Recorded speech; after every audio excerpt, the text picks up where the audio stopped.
Hi guys, this is Cindy. And this is Eleni. And we're Glory Girls for Jesus. And today we wanted to come on and do something fun, right? A lot of times we are in a place where we don't do something that makes you laugh and enjoy. So one thing that we love to do is something for ourselves. You know, self-care is so important. And I think self-care is essential. Self-care is something that's not selfish. A lot of times we pour out and then we don't replenish ourselves, and we want to make sure that we replenish ourselves. So today Eleni and I are doing something to replenish ourselves, and we are sitting outdoors by the water, enjoying ourselves, enjoying nature, right Eleni? Absolutely. And just what you said, we just need to replenish ourselves, and we need to refuel ourselves. We owe it to ourselves to be the best version of who we are. That's right. And you know, one of my favorite things to do is I love being by the water. Like, it just brings so much peace and tranquility, and it just shows that unlimited side. And I love like the summertime. Like, that's one of my favorite seasons. What's your favorite season? I love spring, I love fall, and right now I'm feeling the summer because I'm enjoying the nice weather. You know what's funny? I love the summer because school's out. That's why. No. But also I just love like being able to go to the beach and being able to travel and doing different things like that. And why do you like the spring, Eleni? I love it because I don't like any extreme weather. So the spring, you can wear a cute little jacket, a cute little sweater. You're not sweating too much. It's just nice, cool weather. That's true. And when I think about the spring, like, things bloom up, right? Like, that's when the flowers are blooming. That's when you start to see the harvest for everything that you plant for. So spring is such a beautiful time because it's like new beginnings. So I love that as well. And did I mention that I like the sun too? Sure yeah, I just love it. I love it. And it's good. It's vitamin D, right? And vitamin E. You don't need a little vitamin D in our life. Right? So, quick question. What's your favorite food?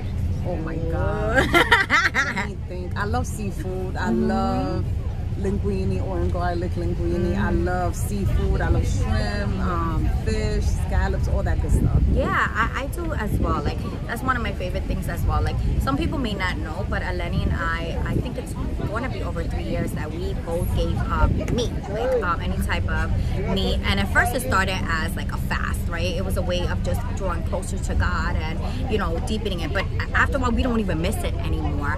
And the one thing we both haven't given up though is that seafood, especially shrimp. So one of our favorite things, I would agree with you. Like, I love seafood. I love that. But you know what's really what we love?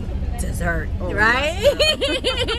We love. What's my motto? Oh, some things are too good to share. Yes. So that's the one thing. Like, we'll go out to eat, and then we're all like, everyone's like, oh, let's share a dessert. Me and Eleni's like, not happening. What's your favorite dessert? I love tiramisu, but my favorite dessert I would have to say is chocolate cake. I'm a chocolate girl. I love chocolate cake, chocolate cupcakes, chocolate just candy, everything. You know what? She chocolate makes ice cream. For real, literally, she makes one of the best chocolate cupcakes, like from scratch. Like, she even makes the frosting. Like, that is so delicious. I love it. That's like, when she makes that, I'm like, I don't want to share that. But then I get I'm salivating, and then I'm gaining like 10 pounds because I'm eating all those cupcakes. No, but I love sweets as well. But I love chocolate. Anything to do with chocolate, that's like one of my guilty pleasures. And that's one thing that, if it comes to fasting, that's the hardest thing for me to give up is chocolate. Like, I love hot chocolate in the winter. I love it. You know, I could just put chocolate on anything. And what's my favorite topping, Eleni, that I put on everything? Whipped cream. She loves whipped cream. She eats it by itself or strawberries. All by itself. Yeah, I love whipped cream. She don't like whipped cream. Every time she gets to, when we go out to eat, and she'll be like, you know, I don't want whipped cream. I'm like, no, take it. I'll take it. And it's so funny because even her boys like it. Like, they just are like one of them does. The little one. He got the sweet tooth from me. He loves it. Now, another quick question. If you could go anywhere in the world, where would you go, Eleni? Let me think. Probably to Greece. Ooh, yes. I think I will go to Greece. I would love to go there, and that's going to be one of my goals. I have to go there maybe within the next 3 years or so. That's a realistic goal. I think that's good, and I think it's really nice. And it's funny that you said Greece, because that's somewhere like I always wanted to go. Like, I wanted to go to the Greek islands. Again, as you can see, we love the water. We love that. It's just, for me, I like the islands. I like I don't know, it's just something about the water. I even got married on the beach by the water. Just being in a place where it's just tranquility, where it's just, you know, we live in New York City, right? I mean, they call New York City the concrete jungle, so it's always busy. And even after COVID, you know, it's always going. And I felt like my getaways was where there was no noise, where you could just listen. And sometimes you need to be in those places so that you could just silence everything and just refocus. So Greece is somewhere, and another place. And you know, it's interesting, I've never been to Italy. Oh, that would be amazing. think so too. I think I want to go there. I mean, I love me Italian food. Yeah, I really do. But even though I heard that the food is not like, the Italian food is not like what we have here. Like the pizza is not the way we eat it. But hey, traveling the world, seeing all the great things that's out there. Leave your nest, go out there. There's bigger and better things out there. Let's see, what else do we want to talk about? Maybe one goal that you have for the 2020. One of my goals is to just explore more, do things that I said that I would never do, or just things that I thought I possibly wouldn't like and I try, whether that's food, whether that's exploring different, I don't know, hobbies of doing stuff, or even traveling different places. I think that's a really good goal. You know, I think what 2020 taught us is that you have to reinvent yourself, right? Things are going to be new. God is doing a new thing in our lives, and try something new. Like, it's like coming out of your comfort zone, and I think this is pushing us all out of our comfort zone. I think we all have to find creative ways to reach out to people, do things, you know, even the way we do our jobs, right? It can't be that same way. So I think coming out, pushing out, and thinking outside of the box. And, you know, that's one of my goals. Like, I really think it should be creative and to be you. And I think self-care is so important. I think that's what we learned throughout this whole journey in 2020, is that we're always going, and you could run this rat race. And if you get to a place where you're running, you can become depleted and completely empty. And if there's one thing that I learned through 2020 is there's an order, and it's about priority and making sure that we don't come out of balance, because it's so easy to do so, right?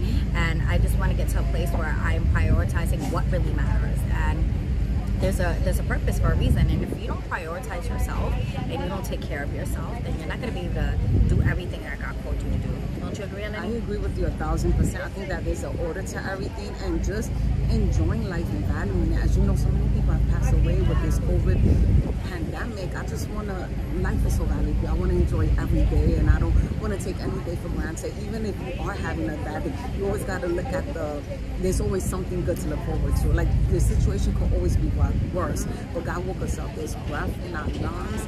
We're living our best life right now. We're just hanging out and just enjoying nature, enjoying the day, enjoying each other's company.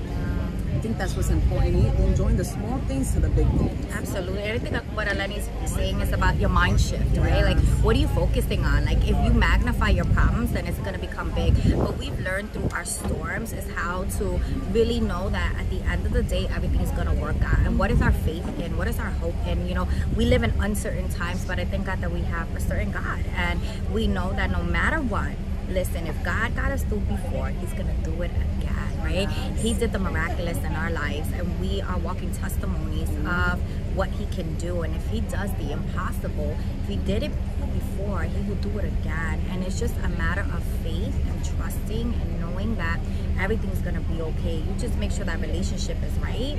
And when that relationship is right, it just removes all that anxiety, all that fear, because that is not of God, right? Absolutely. It's all about your mindset, your perspective. What are you magnifying, and what are you thinking? What are you spending your time thinking of? The more you think about something, the bigger it's going to be. And then even that situation, that problem might not even be that big, but you keep magnifying it, that it starts to consume your thoughts, and you're like walking in anxiety and fear when the situation even isn't that serious. And even if it is that serious, don't give it that power. Don't magnify it, minimize it, and keep saying, well, I don't care what I'm facing. I know that God is greater, God is faithful, God cannot lie. If he delivered me before, he will do it again. And we serve the God of victory. That's right. God is not a God of failure, so he will get us through no matter what situation. You just need to put him first and really learn to trust him. And even as I'm speaking this, I'm even speaking to myself, because sometimes in the natural we could go through a situation and we're like, we might even forget, like, I say I'm a faith person. I walk in faith. Am I really walking in faith? So like I said, sometimes you just need to check yourself and be like, hold on, let me take a minute. I trust God. I serve him. I know the God that I serve. I know that he's faithful. He delivered me before, he would do it again. I talk to myself all the time. So I got to bring myself down, check myself. And when I do that, I'm like, take a deep breath, and I'm like, I got this. The God that I serve is victorious. He is a winner. So if he's a winner, I'm a winner. And that's it. And I love what you said, because that's just how God works, right? He's faithful. And what you said so many powerful things, and it's just a reminder that God is a provider. And then a lot of you may be facing some storms right now. You're like, well, how God is going to provide? Well, God provided for us. How is God going to, like, whatever you put your hope in, you know, there are moments that it's gonna fail you, and then there's moments that if you put your hope in God, then He will never fail you. And I just want to encourage you guys, like, just stay focused on the things that matter, prioritize what's important, and make sure that you're spending time with God and living every day, like, sometimes to the fullest, because tomorrow's not guaranteed. Stop stressing. Like it's the last day. I'm sorry. I know, it's true. It. Because you were given a negative report, I was given a negative report, and depression was there, darkness was there, but we had a choice. We're gonna stay there, or we're gonna pick ourselves up. And I thank God that we picked ourselves up, because if we didn't pick ourselves up, we wouldn't be on this video with you right now. We would not. You're speaking truth, girl. We would not. We would not be there. We could have been stuck in a funk and be like, that's it, life is over. But no, that's when life just begins, because that's what God does. He turns your pain into purpose. And that's what we're all about in the Glory Girls. We're all about helping others. You don't have to suffer in silence, and just share your story. You know, that's what the Bible says. We overcome by the blood of the Lamb, the word of our testimony. So we just encourage you to have a blessed day, stay hopeful, and know that the best is yet to come. So God bless you.